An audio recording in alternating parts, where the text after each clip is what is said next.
Good morning. Yeah. Happy New Year. I'm Mark Pattison, representing Secretary Rosado, and I'll call the meeting to order and ask that the other two commissioners introduce themselves. I'll go first, Jill. Yes, hi, I'm Jill Faber, and I'm representing Attorney General Letitia James. Tom? Yes, this is Thomas Fuller representing Dr. Howard Zucker for the Department of Health. Great. And just around the room, just Louis and Tony. Hi, Louis Polishuk, Director, Division of Cemeteries. Tony Melillo, counsel to the board and the division. Great. So we'll get started again. Happy New Year. Last meeting, first meeting of the year, last meeting, I mentioned briefly, how grateful I was for us to have gone through the last year with, relatively speaking, non-eventful, moving to remote meetings and the division doing remote work.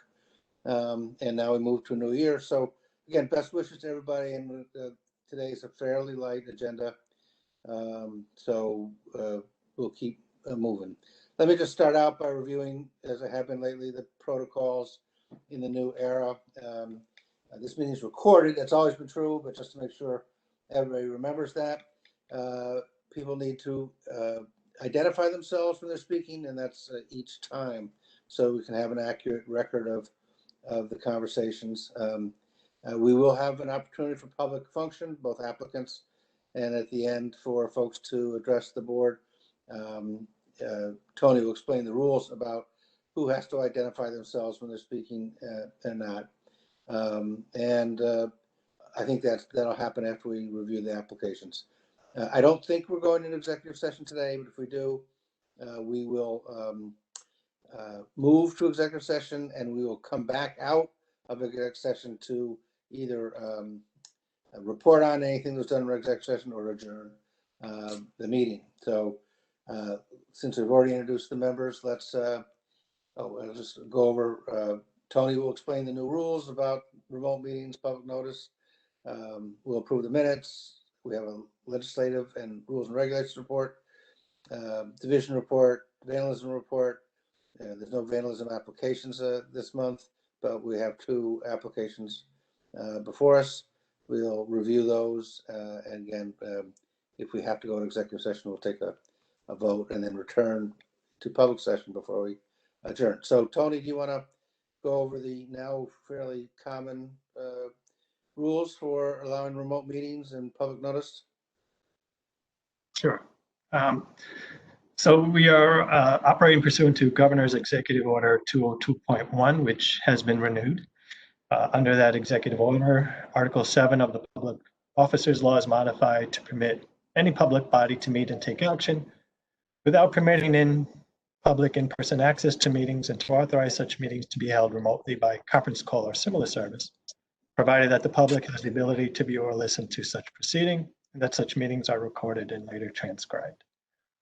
This executive order has been interpreted to suspend the requirement that board members be physically convened or convened by video conference, and to suspend the requirement that notice of the meeting include the physical location of each board member. If you heard before we officially started, we did give the public notice of the meeting. Unfortunately, there isn't a direct link under the agenda webpage, but it's there somewhere. You do have attendees. And that link does explain how to attend by video conference or telephone conference. The board agenda is there, and the board material have been placed there as well. One final note, as Mark said, we're taking attendance. Please give your name, giving your name and who you represent is voluntary, unless you're a lobbyist, then you must identify yourself and your client. We ask that anyone who speaks identify themselves. Thank you. Thank you, Tony. Does anybody have any questions of Tony's review of the rules? I'm sure not. So let's move, Tony. You're up for your legislation regulation report, pending legislation. This is actually going to be a fairly dense report. There's a lot has happened since our last meeting, especially since we've had one legislative session end and another begin. So we have 2020 legislation to talk about as well as 2021. We'll start with 2020. Get to that. Okay, so the first item on the 2020 list is Assembly 3429-A, Senate 4284-A. This is the bill that would create a cemetery disclosure forms. This bill, as was last reported, was delivered to the governor on December 3rd. He signed it on December 15 with an approval memo of the same date. As part of the negotiation towards obtaining the governor's approval, there was a negotiated chapter amendment. That amendment is referenced below under the 2021 bills. I might as well get there now. This is under 2021.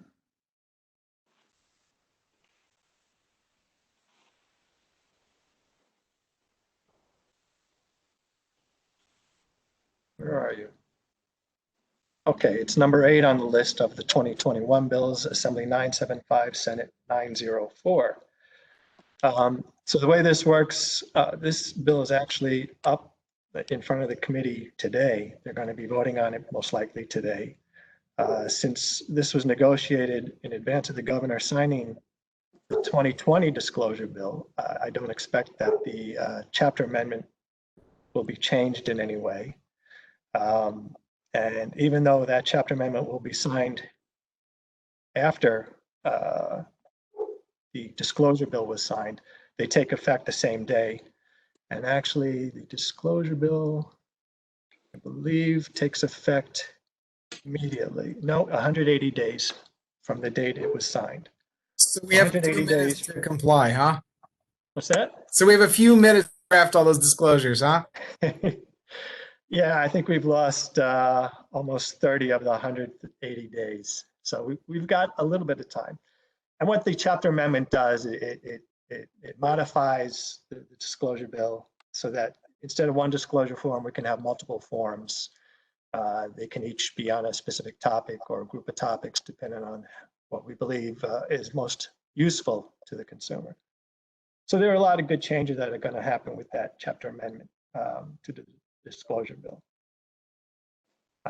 And as I said, it'll be 180 days from December 15. It also authorizes us to establish regulations to deal with that. So that's the first bill on the 2020 list. The second bill on the 2020 list, no new action. I just listed this to remind everyone that there was this bill signed by the governor in June. It makes it illegal for a cemetery to pay anyone other than, it modifies NPCL 1513A3, which makes it illegal for a cemetery to pay anyone other than a regular employee a commission, bonus, rebate, etc. With regard to the sale of a lot. This bill, which is now law, it adds an exception for a contract with a third-party vendor that uses internet websites to offer cemetery goods or services. And I can let everybody know that when this went to the governor, Department of State Counsel's office did a 10-day memo offering our interpretation of that, and that is part of should be part of the bill jacket for that. So the language had some phrases that needed to be interpreted, and so our 10-day bill does that, provides some clarity, at least from our perspective, clarity to the bill. Number 3 on the list. This is the merger bill that NYSAC presented. This bill was signed on December 23, but also with an approval memo and an agreed chapter amendment. That chapter amendment shows up under the 2021 list. Let's see. This is number 7 on the list, Assembly 969, Senate 896. This is also before the committee today. I it could very well be voted on, approved by committee today. Again, since it was negotiated before the governor signed the underlying bill, I don't expect that the chapter amendment will be changed in any way. The chapter amendment makes a lot of changes to the underlying bill. And during the negotiations, it was stressed that the board should not take any action on the underlying bill until the chapter amendment is passed, because there are so many significant changes under the chapter amendment. And the chapter amendment will take effect at the same time as the underlying bill, even though passed later. The underlying bill takes effect immediately. So that means the underlying bill took effect December 23rd. So the chapter amendment will retroactively take effect December 23rd. And then we'll be able to once again consider mergers of non-adjoining land, purchases of non-adjoining land, and purchases in excess of 200 acres, and mergers in excess of 200 acres. All right, making progress here. This brings us to number 4 on the 2020 list of 2020 bills. This is the State Veteran Cemetery Bill. This was signed and approved on December 15, 2020. I don't believe there was a chapter amendment to this. So this is law. And then we have the 2021 bills.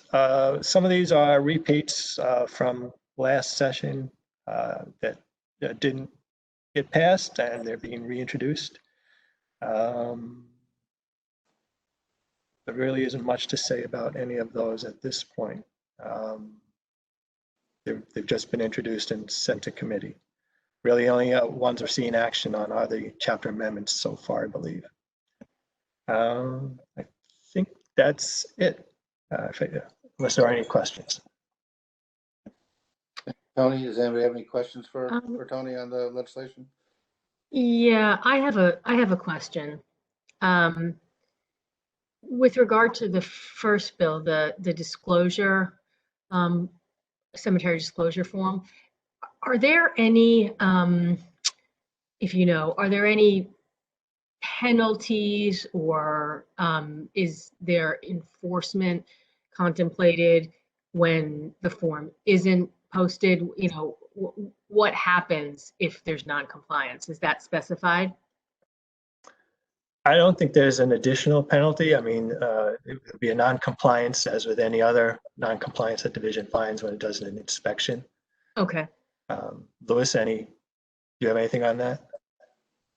Well, I didn't see, I like you, I didn't see any particular enforcement provision. I mean, if we see a cemetery, we either informally tell them comply or more formally issue a letter of a notice of non-compliance with it, specifying a period of time within which they have to come into compliance. Okay. When they do, they provide us with proof of their compliance, and that's the end of the matter. In some cases where it's something that's really egregious, we have the ability to propose a penalty of up to $1,000 per violation, and then they can argue to the board that that shouldn't take effect. And if the board confirms it, I guess they can seek judicial review, or if they just say we're not paying, we call you guys to enforce it. Okay. Okay. Just to add a little information there, this isn't, there are a number of things that cemeteries are required to post at their office if they have an office. Mm-hmm. Their charges, their fees, their Right. Right. So this is just additional things that they're supposed to have available and displayed at their office. Okay. Thank you. Sure.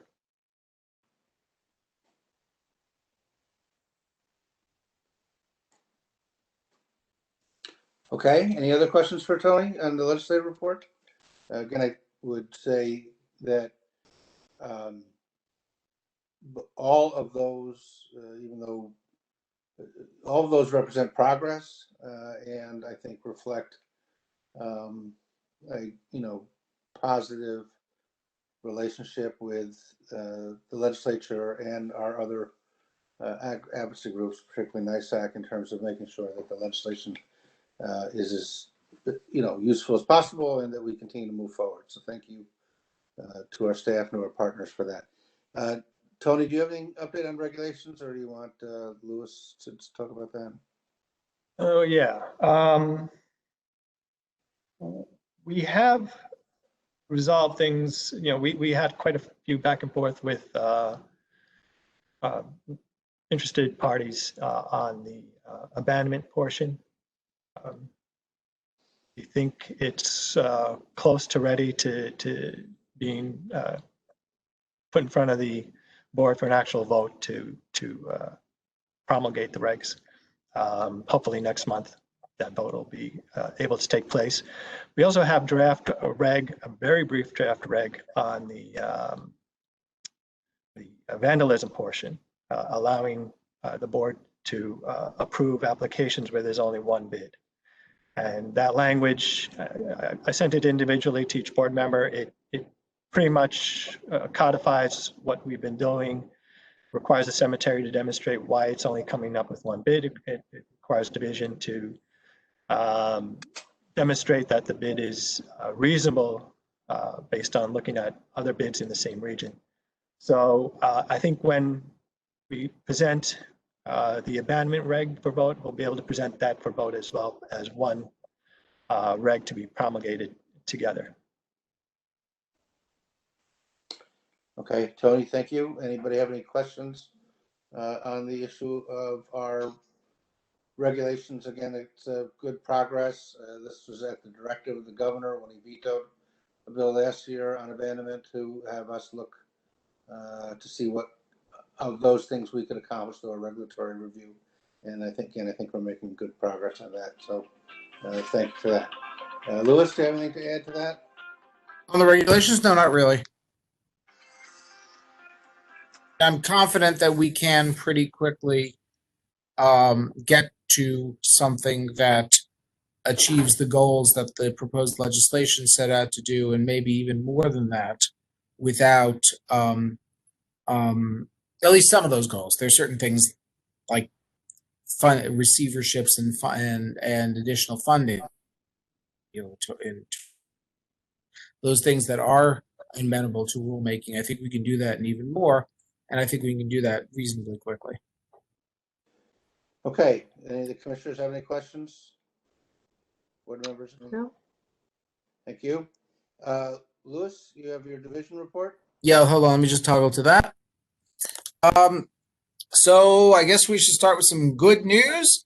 Our new annual report form, we revised the online version of the annual report form. It is live. It is available on our website, and our annual report mailing is going out shortly. We obviously encourage every cemetery to file to. The online portal is new and improved for this year. The big improvement is you can now, again, as with our original software, save your work as you go, so you don't have to do the annual report in one sitting, which was frankly quite inconvenient. So this is a big improvement. Thanks to Ari Epstein of the Department of State for making that happen, and to Alicia Young and Brandon Stanton for working with him to make sure that it actually happens in a way that's useful to everyone. I guess I'm going to continue with the good news first and then turn to the pandemic response, just because I want to stick with the good news. So since this is our first meeting of this year, I think it's probably worth us reviewing some of our achievements from last year. Many of them were COVID related, aside from the fact that, especially on the investigative side, we spent countless hours, including weekends, including nights, responding to questions, being on calls, helping to participate in the state's response. Our specific achievements, we developed a whole bunch of guidance for COVID-related issues. We issued our memo on the safe handling of remains. We issued guidance allowing for the not docus of the cremation authorization. We revised the cremation authorization so that if one crematory becomes backed up, it becomes possible to go to another crematory if the family allows it. We've been gathering, and we gathered, and to some extent continue to gather, critical data. We are still surveying crematory capacity and burial numbers. We're now doing that statewide. although the burial numbers are a selected number of cemeteries, not all cemeteries, obviously. We provide, at the height of the pandemic, provided crematory availability and booking information to funeral directors and local officials, and we assisted various parties in coordinating the transportation of remains to available crematories.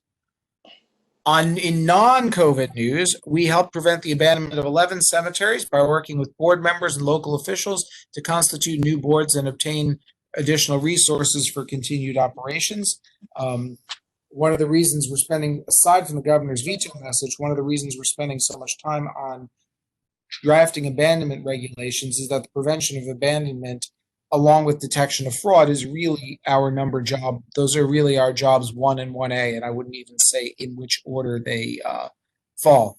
Those are the most important things we can do as the division, and we obviously make this a very high priority, so we're pleased that we were able to save a bunch of those cemeteries. Now to the ongoing pandemic response. As of Friday, this is Friday's numbers. I don't have today's numbers yet. We collect crematory data on Tuesdays and Fridays.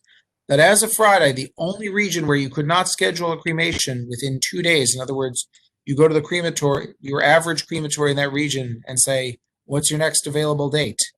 The only region where it's more than 2 days was New York City, and that was just over 3 days.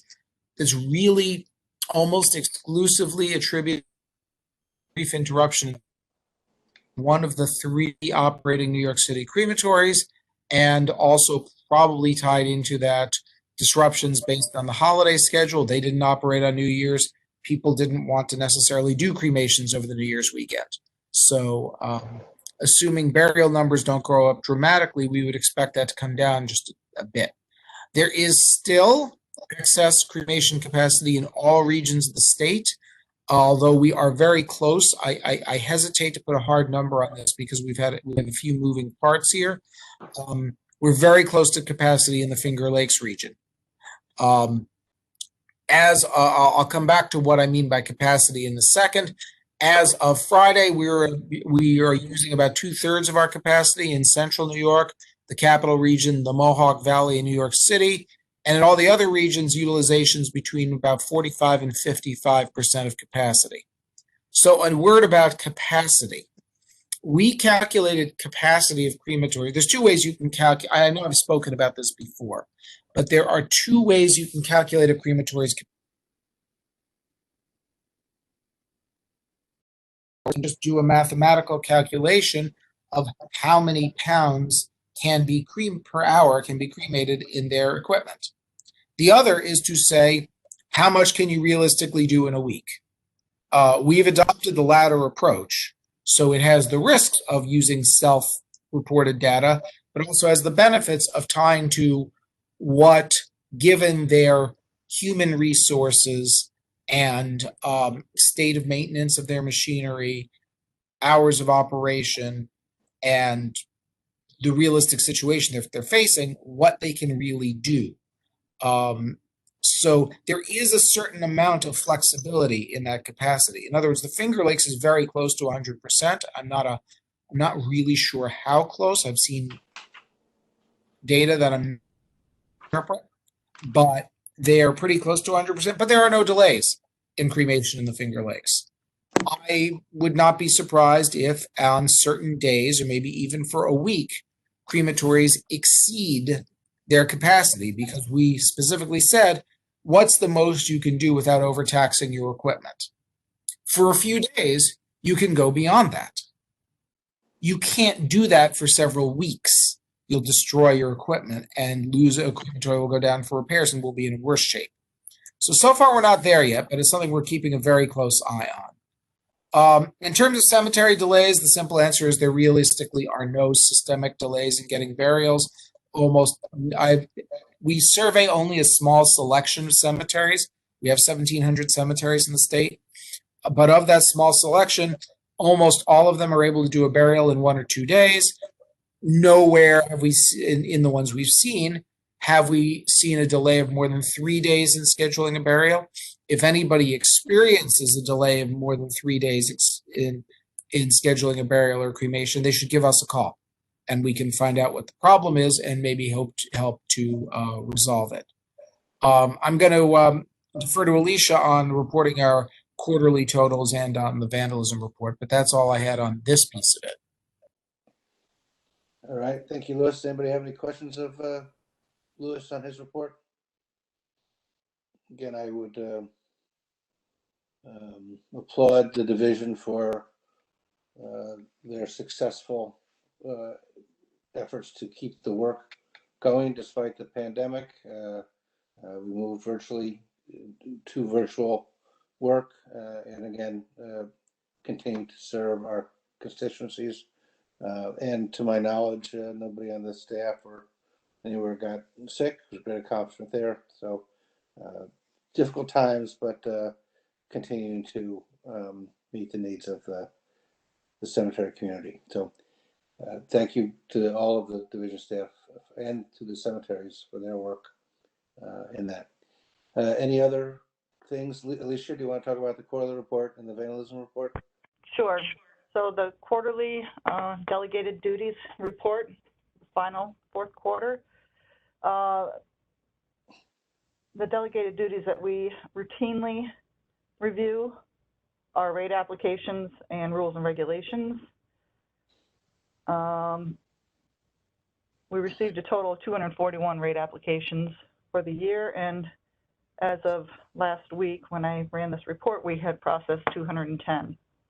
Rules and regulations, we received 37 for the year and reviewed 23. Lot reclamations, we received 1 throughout the year and we processed 1. Same goes for society reclamations. Vandalism report for the calendar year 2020. Vandalism collections were $459,027. Assessments were $261,582.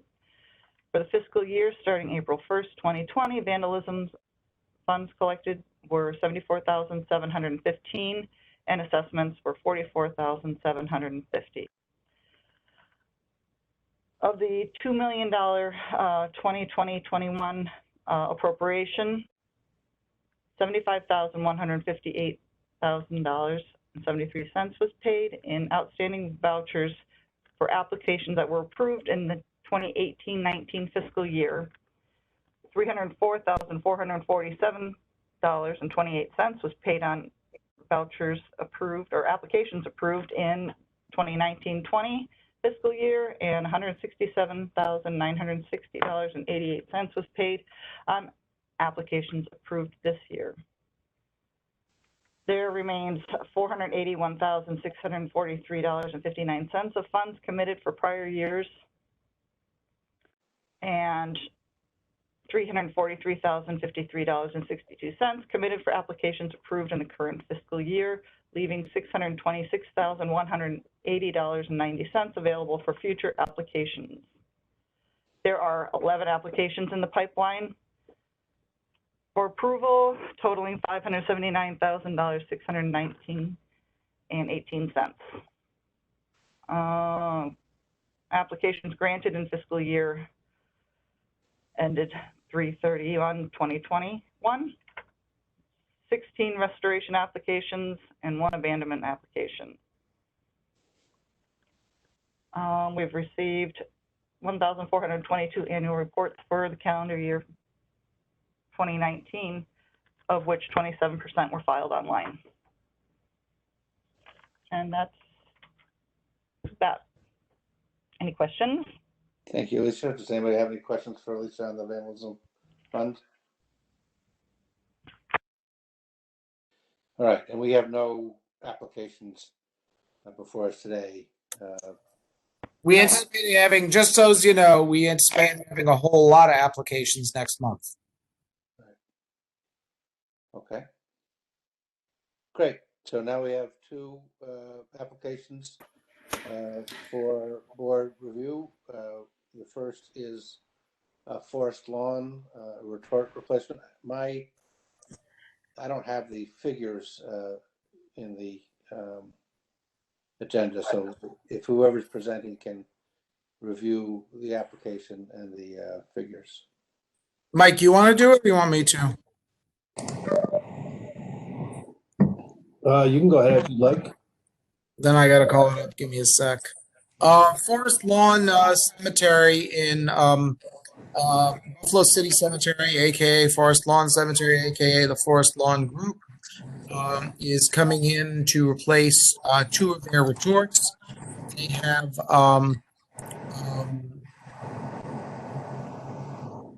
they have sorry, I lost the page.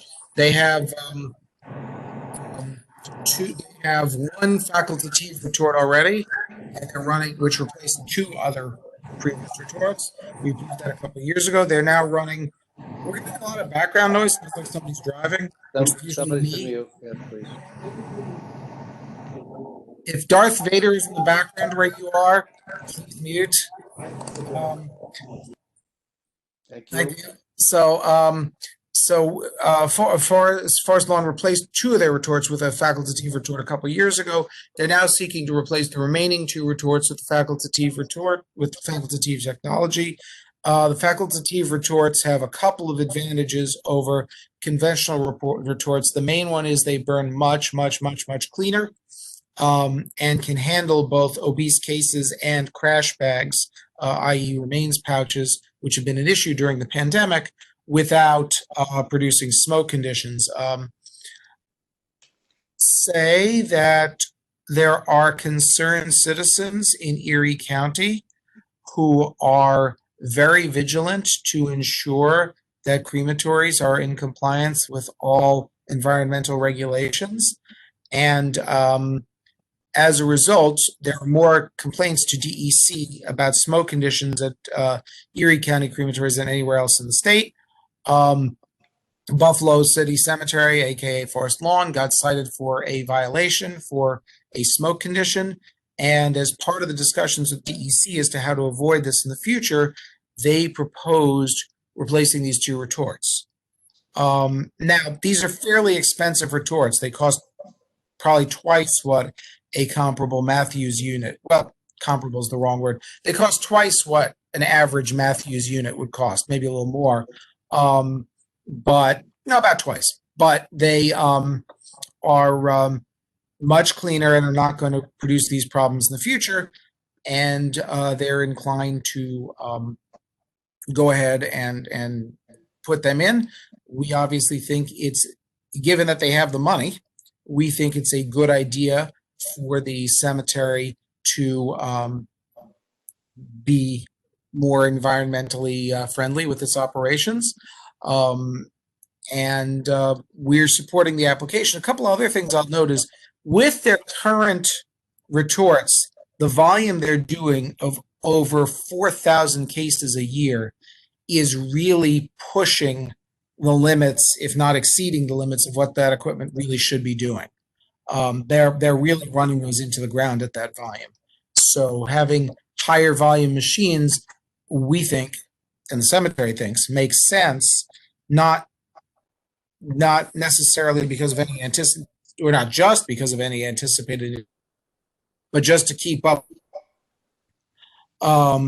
I guess I should give the current price, the estimated price tag here. Let me find that. It's approximately $800,000. I want to make sure I get the precise number. Dave, do you have? I'm looking for the application here. Do you have? Is that is the precise number, isn't it? Because pursuant to the reason I ask is pursuant to our discussions last month when we approved the modification of Mount Repose new section application. We want to put a dollar amount in the application. I wouldn't want to say 800 when it's 825 and trigger a whole discussion about whether we need to come back to the board and whether that's de minimis or not. So we also did a little bit of, so a question was raised before the meeting about how this might impact other crematories in the area, because Buffalo is probably the place in the state where we have by far the most cremation capacity anywhere in the state, and per population.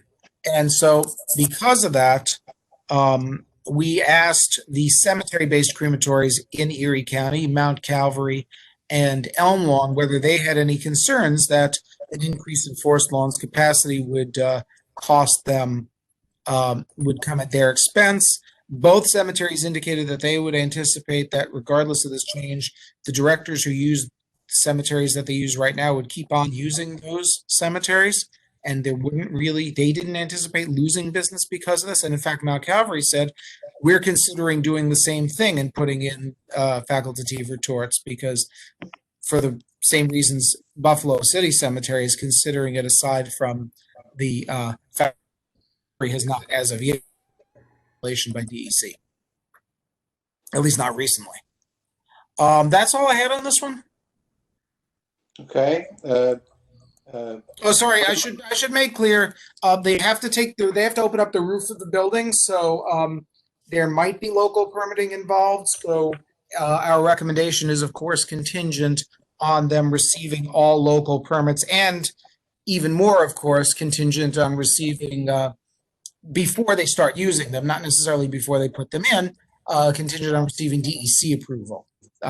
There's always a little bit of a question. Usually DEC comes first. I don't know that's a hard and fast rule, but to the extent they don't have DEC approval already, they do need that. This is an area where regulation is kind of divided between two agencies. DEC handles the emissions aspects of crematories, and we handle all the other aspects. So obviously we're not trying to step on their toes or oust them of their responsibilities. Thank you. And you went past the question about what's the exact number, and Dave was going to give that to you. 800,000. That is the exact number. Thank you. Tony, do you have comments? Thank you. Louis, you mentioned the two cemeteries in Erie County, Elm Lawn and Mount Calvary. Mhm. Did you have a chance to speak to there's two cemeteries in Niagara County that are 20 miles away from this, and I think Division has noted that those cemeteries are not in great financial shape, Oakwood and Niagara Falls Memorial. Did staff reach out to them? No, we just don't think that there's enough overlap in the markets to worry about it. The other thing I wanted to bring up, there were some financial matters in the financial information that I thought should be highlighted for the board. And I don't know if the division or the cemetery itself has a representative here who could answer some of these questions. So I'll just go through them. The first one is the accountant's report indicates that the cemetery has some of its funds are in level 2 and level 3 type investments. For those who aren't familiar with this, publicly traded stocks and bonds are level 1 is a ready market. Level 2, it's less ready market. Level 3, it's really difficult to find a buyer. So if those assets start to lose value, you may be stuck with them and not be able to sell them. I was wondering, and they've got 20 million total in those two level investments. They're private bonds and private hedge funds. I was wondering why the cemeteries put so much money in these less easily sold, more risky types of assets.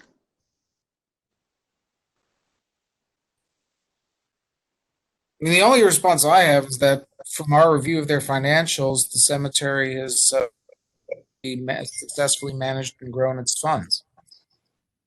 Well, Tony, why don't you go through your various comments and then we'll. But I mean, sorry, anything more than that, I would have to defer to the cemetery on.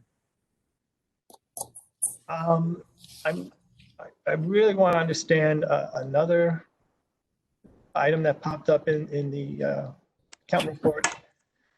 They list almost $1 million owed to St. Matthew's Cemetery, but they merged with St. Matthew's Cemetery. So I really don't understand this debt. Are they paying it to themselves? If they're not paying themselves this $1 million, who's it paying to and what's it for?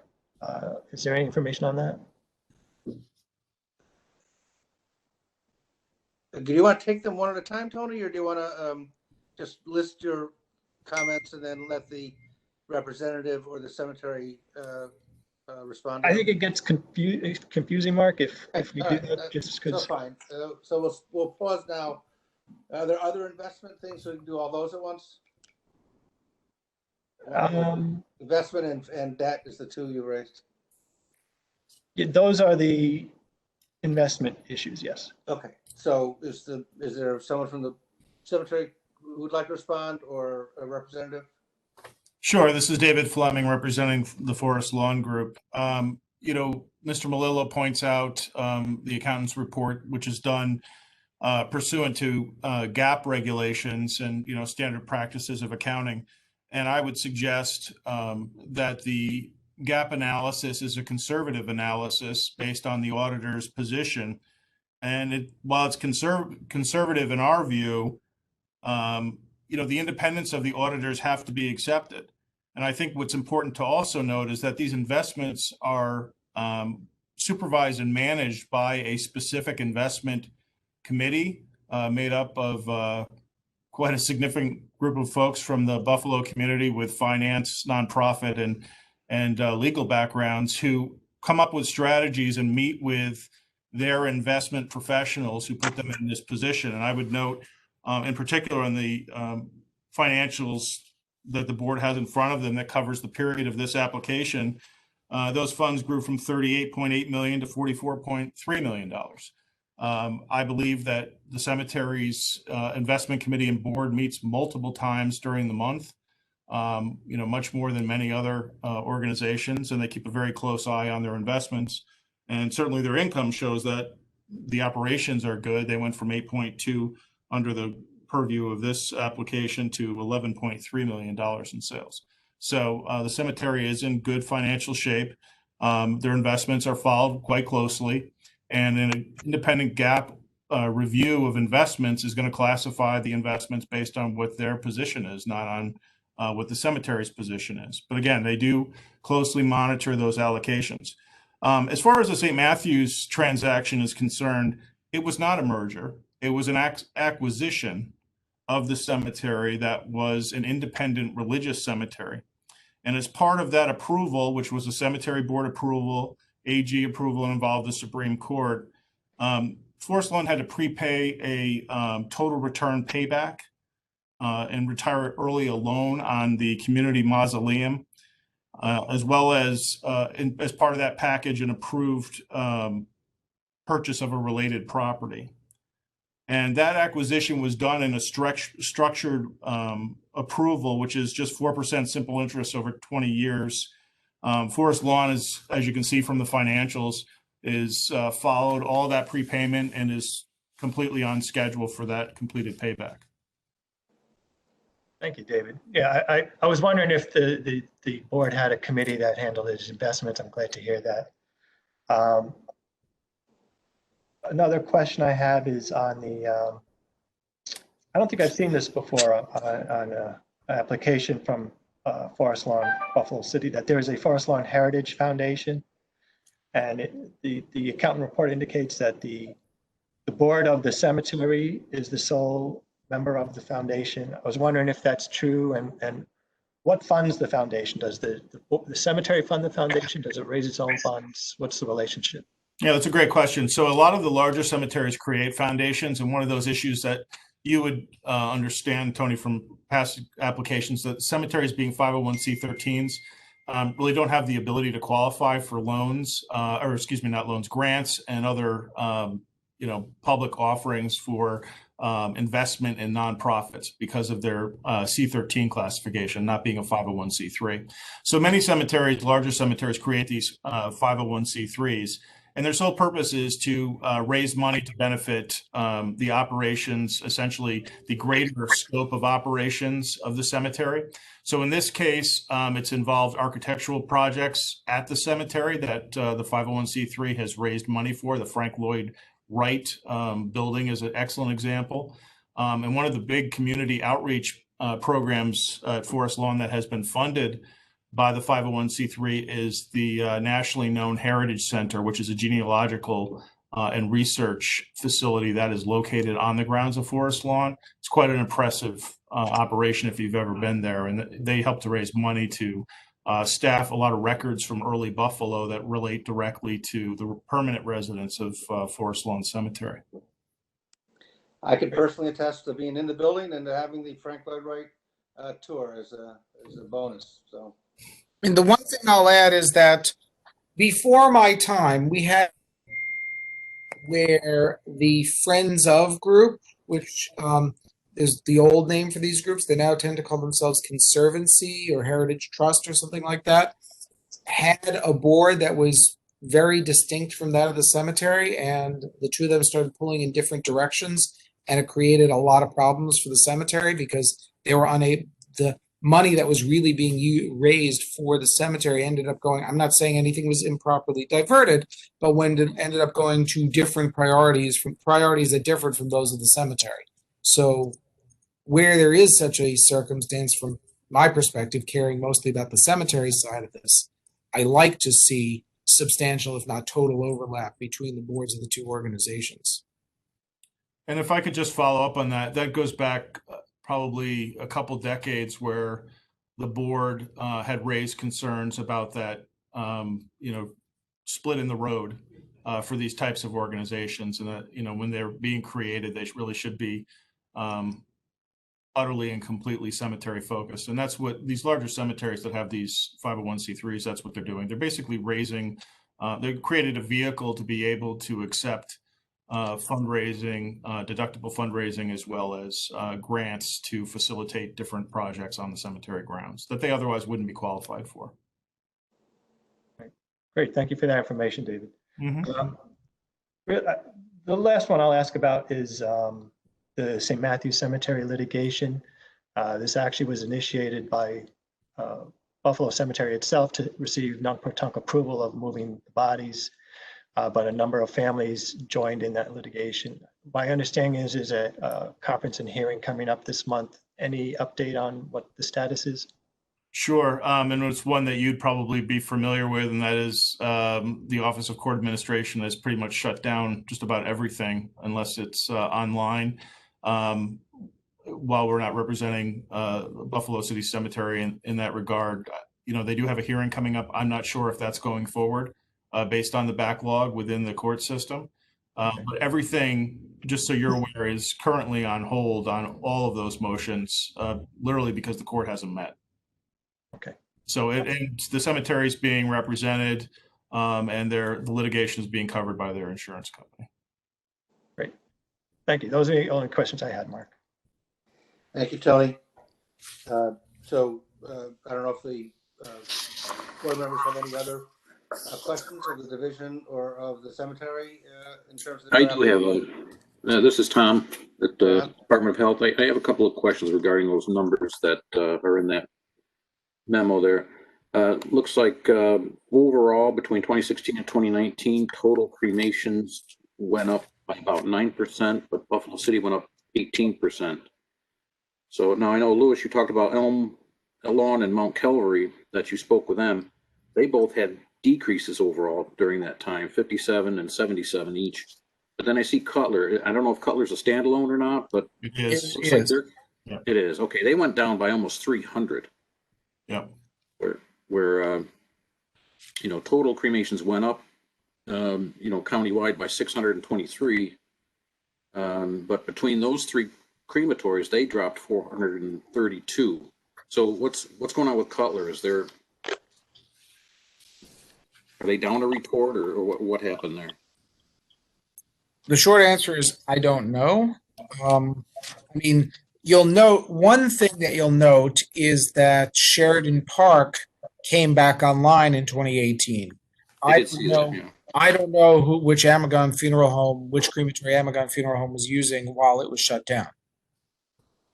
I also see D. Tonkin went up 107. So the only two that had the increase, if you don't count Sheridan Park, was Buffalo City and D. Tonkin by almost 700. I know Mount Calvary is up this year. I think Amagon may have been in part at least going to Mount Calvary, if I remember right. Mm-hmm. And that may explain Calvary. Beyond that, I don't know. All I know is that um, these trends have occurred with Buffalo City Cemetery having its current equipment. Right. We're not concerned that having more updated equipment is going to somehow accelerate these trends. If Cutler isn't doing well, that doesn't pose the same kind of systemic risk that a cemetery losing cremation business does. In the sense that if a standalone crematory goes out of business or is losing money, there are no lot owners and no graves that are put at risk by that. Correct. If I could, Mr. Fuller, just to provide a little extra color to that. Buffalo's marketplace is also fairly diverse. You have different types of crematories, and you mentioned Cutler in particular, and no disrespect to them, but they are a standalone located in an industrial park and an industrial building. They're not a cemetery type crematory where there are ancillary services provided and the family could come also, as part of that process. It's really, it's more of an industrial location. There have been fluctuations within the marketplace generally for repairs, and it does shift some of those cases around based on, repairs and so forth. And some of the numbers where you've seen with the Amagon shutdown, they have gone to different crematories as opposed to others. So it's really based on where they've decided to send their cases. And I think that does shift from time to time. So you'll see numbers going up, as well. But the Buffalo market is pretty divided. And, as Mr. Polishuk said, it's not really overlapped a lot. Folks tend to go to specific areas. They're not obviously not going to, outlying areas if they don't have to. Okay, thank you. Thank you. Oh, and if I could just add one more thing, which I apologize. The one thing I do want to follow up with on what Mr. Polishuk said is that the board is going to be seeing more of these applications to update existing facilities, and that's because of DEC's recently passed regulation that really didn't take into account the cemetery industry's ability to replace all of these retorts at once. But for every retort that's going to be replaced and come before the board, please expect that there is going to be capacity increases. That's because a machine that was made 20 years ago is not going to be the same kind of machine that's being produced now. They're more efficient and do have a lot less turnaround time involved because of that efficiency. So, thank you. And the other thing I'll add is that there's a certain additional level of scrutiny that we're going to give to grandfathered standalones in particular, seeking to replace retorts, because the board's made it very clear we don't allow them to add capacity. If you're buying a new retort, but that's doubling your capacity, that's potentially not just, there's obviously an impact on the market question, which is true regardless of where you put it, or potential impact on the market question regardless of where you put it. But there's another question that's if you're a standalone, you have to worry about, are we violating the rule against increasing capacity? So, Tom, you raised those questions for the purposes of assessing impact on other cemetery corporations or corporations in the area? Yeah, that was the only reason I raised that. It looked like Cutler was on the way out because they dropped by nearly 300 calls at the same time. I just wanted some clarification on that. Okay, and you got what you're looking for. So I'll, again, for the purpose of putting it on the table, make a motion to approve the application from Forest. Tony, help me if it's Forest Lawn or what the right application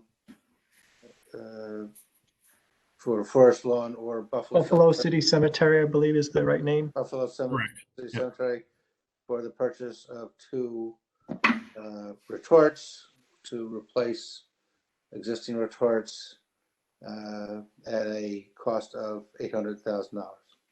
Correct. Do I have a second? Oh, I'll second. And subject, by the way, to receipt of DEC and local approvals. So we have a second. Any other? I'll discussion? second. Thank you, Tom.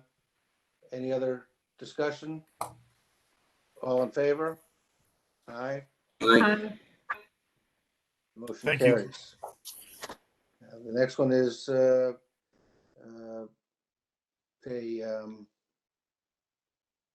application Tier.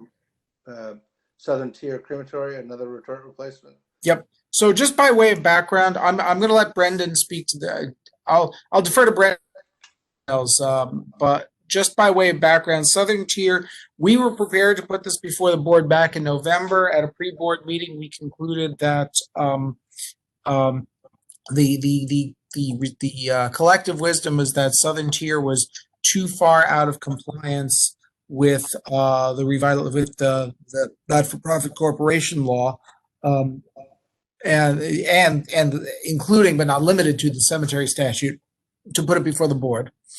And the three major areas of noncompliance were their conflict of interest disclosures did not disclose conflicts. The fact that I think 2 or 3 of their board members are affiliated with the casket company that owns their building, and that there's effectively what probably is, we don't have to reach that issue right now because they're getting rid of it, what probably is an improper management agreement between the casket company and the crematory for providing services. That management agreement itself was a potential issue. And then the third issue was that they did not appear to have considered that had followed either with respect to the lease between themselves and the casket company and the management agreement. They didn't follow the related party provisions of the not-for-profit corporation law. Most particularly, they're not necessarily limited to Section 715, which requires them to consider alternatives, document that consideration, and explain why they went with the related party transaction without the related party board members participating, except to provide information about their side of the bid. And then the third issue, so those were the 3 issues. They've, I would say, addressed 2.5 of those issues. They have disclosed their conflicts, and they went through a process of considering alternatives to hiring their to renting from the casket company and using the casket company's employees as their own staff and paying them.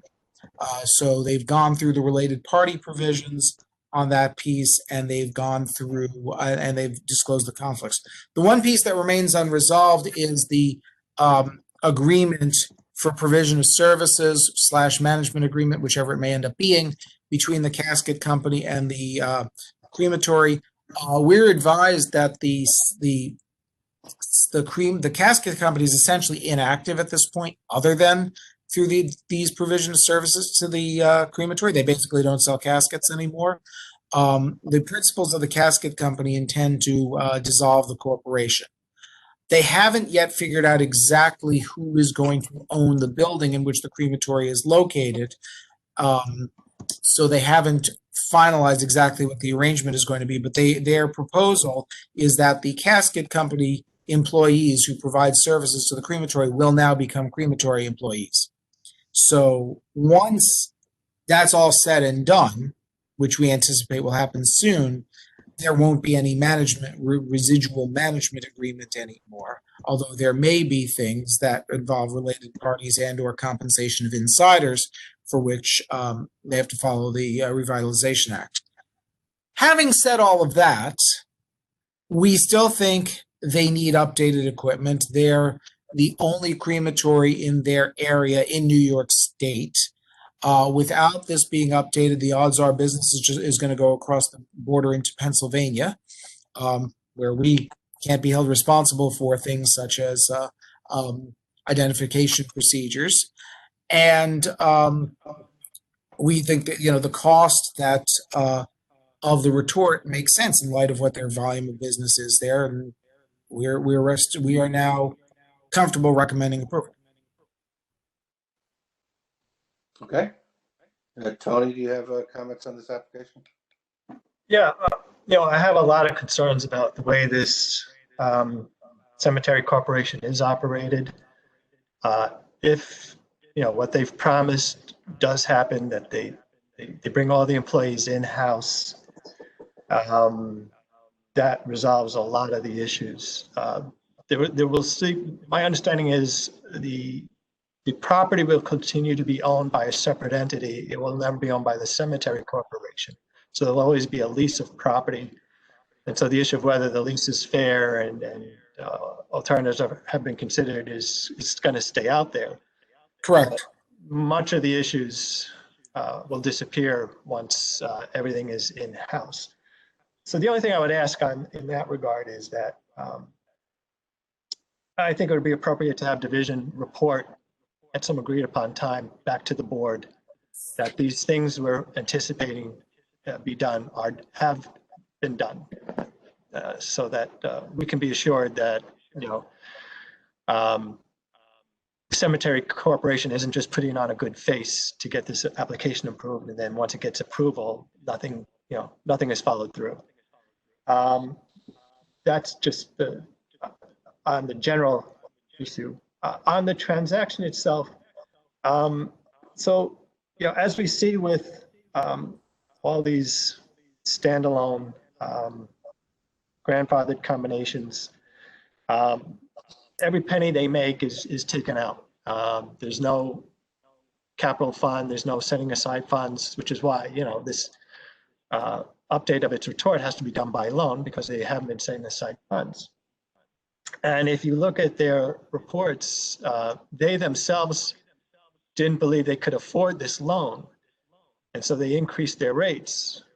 But after increasing their rates, they also voted raises to the casket company employees that work for the crematory. So, there's a financial issue here of whether this cemetery corporation can actually afford this transaction, because it's very cash poor. It ends each year on the razor's edge of having a surplus, and it has had deficits. So for the transaction itself, that's the only concern I have. So we reviewed their financials. They have adequate funds at hand for this year's and next. Part of the reason they raised rates is because we frankly supported that, because they were charging too little. That's not an unusual situation for us to recommend a rate increase. Louis, what's your sense of the time frame for the cures that they've promised? What would be a reasonable time to check back in? I think we have the cemetery on the line, so I'd like to ask them first. I mean, I do have some ideas, but I don't want to throw a number out there for them to say, Thank you. don't work. If the crematory applicant is on the line, would they like to address the board? Please identify yourself.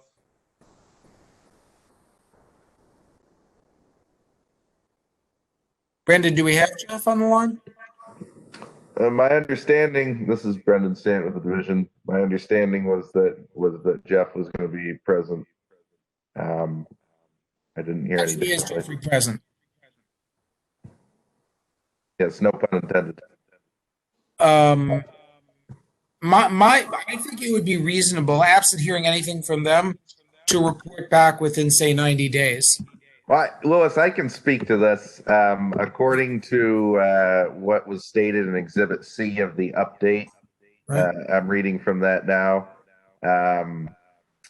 Pay issued on the 1st of January will still be from the casket company to move to the cremation company 1st of February. Labor and management fee paid to casket company will be made for the final time on 1st of January 2021. So by the beginning of March, we should be able to report on this. Let's give ourselves to the end of March just to make sure we got everything tied up. So if we have it for the March meeting, great, but no later than the April meeting, we can report back to you.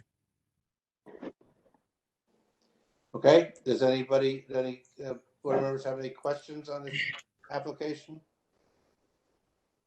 Just so I understand, so we're deferring our determination, and we're going to wait for that information to come. And Louis, you're saying that you're going to suggest that it's no later than 90 days? That was not what I understood. I was Oh, okay. understanding that we were going to approve it. And that. Okay, we would subject report to? back. It's not really subject to, because they can go ahead and do it. Is that we're approving it, and we will provide you with, they will give us whatever we need to provide the board with an update no later than the April board meeting. Just to. Yeah, I think Tony's recommendation was that we state that when we'll report back to the board. Right. I'm agnostic on whether the board approves this or not. You know, my suggestion was that the division report back. I think either March or April is fine. And if they have it come into compliance, then the board can consider taking enforcement action rather than. We have other options. Right. There are other options. I mean, I'm concerned at this point that, at the Finger Lakes, we're close to capacity. Now, Falconer is nowhere near the Finger Lakes, but there is some southern tier business that may be going north that could end up going west if we end up being pinched.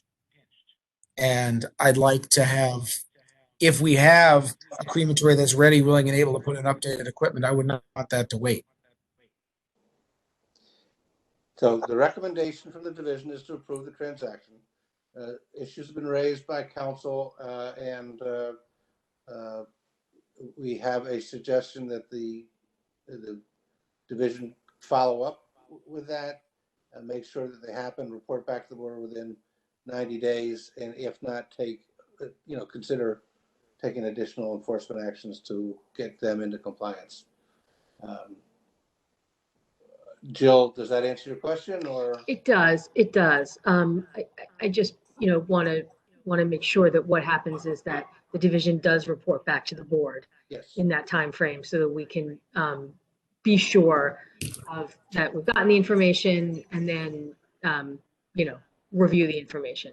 The only reason I'm saying April instead of March is that we have a fair amount of lead time between when we prepare our reports and when they actually go to you. Mhm. So there might not be enough lead time to for us to pull everything together and write it up. Okay. Okay. But you will specify when you speak to the entity, the time frame in which you want that information reported. Okay, Absolutely. that's fine. That satisfies my question. So for purposes of putting it on the table, I'll make a motion to approve the application from the Southern Tier Crematory for replacement of reports in the amount of, someone help me. What's the amount?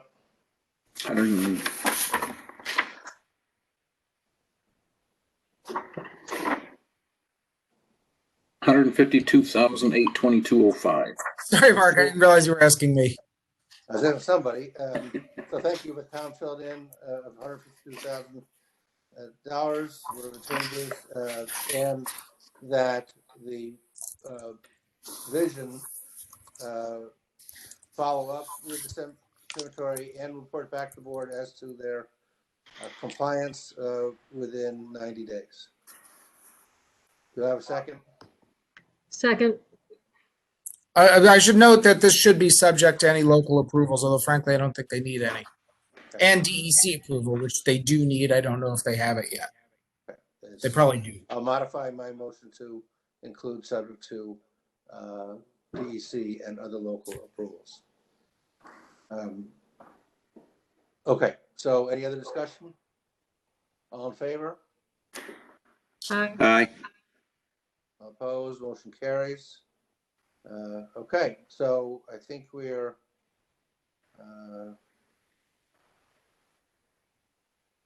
good. We'll go to public discussion. I think set the next board meeting is February. I have it here. February 9th, is that right? Next board meeting is February 9th? Yeah, Mark, there's a request for us to set our meetings at least tentatively for the rest of the year. Yeah. At this meeting, basically, we're going to be meeting on the second Tuesday of every month. If you want the dates for that, I can give you some dates. The February and March will both be the 9th of the month. Louis, I've already scheduled all of those out to the end of the year. Okay. Just so that we mention that fact, it'll be so the first few months of the year are February 9th, March 9th, and April 13th. Great. Okay, thank you. Is there anyone from the public that would like to address the board?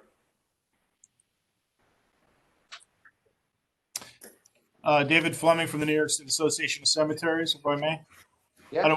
I don't want you to go too long without hearing from me. Too many meetings becomes, problematic. We would be bereft. I just want to touch on a couple of things. Cremation containers containing crash bags continue to be a problem around the state. They've been an ongoing problem because while this board knows, many of the public do not know that cemetery and crematory operators do not open the containers once they arrive at the crematory. So they will not know if these heavy rubberized crash bags are inside the containers. And as we've seen from the 2 DEC violation notices in Western New York recently, they cause a real problem because they emit significant black smoke. There are options that cemeteries or crematories can choose to do with their retorts if they have the knowledge that those rubberized pouches are included in the container. So we've been working with our partners at the Funeral Directors Association. I just want folks on the line to understand as well. If a crematory receives now, this is voluntary, but working with the Funeral Directors Association, a cremation container with an orange sticker at the head and foot, that means that there is a crash bag included in the container. And the crematory operator should take note of that so that they can move forward with their scheduled cases accordingly, whether or not that has to be later in the day or if they have to adjust their machines. That was just one issue. The other one is that the association continues to push for classification, as we see for vaccination on for COVID-19 being expanded, and news just really a few minutes ago that reclassification will mean at least 7 million new people that are being added to the list. What we have not seen is cemetery personnel who are public-facing personnel who are interacting with the public at the cemetery. Those certainly in the crematory, we're seeing some movement in that regard, but we still have not seen any direct clarification that public-facing personnel at cemeteries should be covered. We continue to advocate for that piece. We think it's vitally important.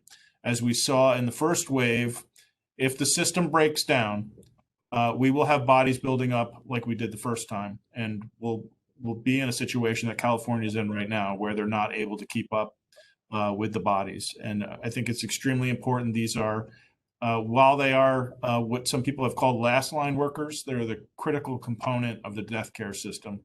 Funeral directors are only one portion. They're picking up the bodies and delivering them, but they still have to go to our personnel, who then has to interact with the family at the cemetery. So we continue to advocate and would appreciate any support on making sure our members are getting vaccinated. And then I just wanted to touch base quickly on the disclosure bill that Mr. Melillo talked about in his report.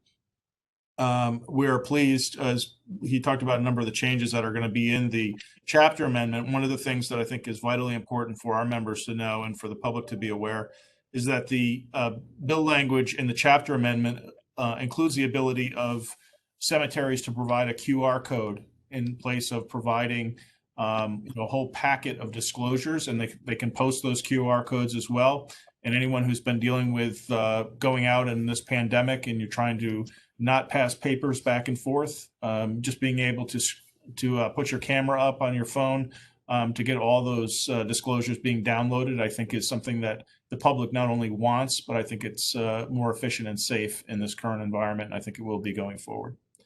That's all I had. And I just wanted to especially thank Mr. Polishuk and Mr. Fuller for advocating for us on the mortuary task force meetings that we have on a fairly regular basis. They've been extremely helpful, helping people understand some of the issues that cemeteries are facing. And I think one of the biggest problems, and I've seen it from Ebola and so many other health emergencies that we've been involved with over the years, as soon as the pandemic subsides or the threat subsides, people forget how important our cemetery and crematory operators are to the functioning of government and the functioning of society in New York. So we just want to continue to advocate on those pieces. Thank you, Mr. Chairman. Thank you, Mr. Fleming. Okay, so are there any other people wishing to address the board? All right. Mr. Chairman, Yes. just quick point here. I think we skipped the approval of the minutes of the previous meeting. I'm sorry. You're right. Good catch. Thank you for that. So, Tom, would you like to make a motion? Yeah, I move we approve the minutes of the previous meeting. Yeah, I thought we did it actually, but I'll second that. All in favor? Aye. Aye. All right. Thank you for that in case we didn't. So I appreciate that. There's no need for executive session I'm aware of. So I'll make a motion to adjourn this meeting, and again, looking forward to a better new year coming up. So do I have a second on the motion to adjourn? Aye, second. All in favor? Aye. Aye. Thank you all very much. Thank you. See you next month.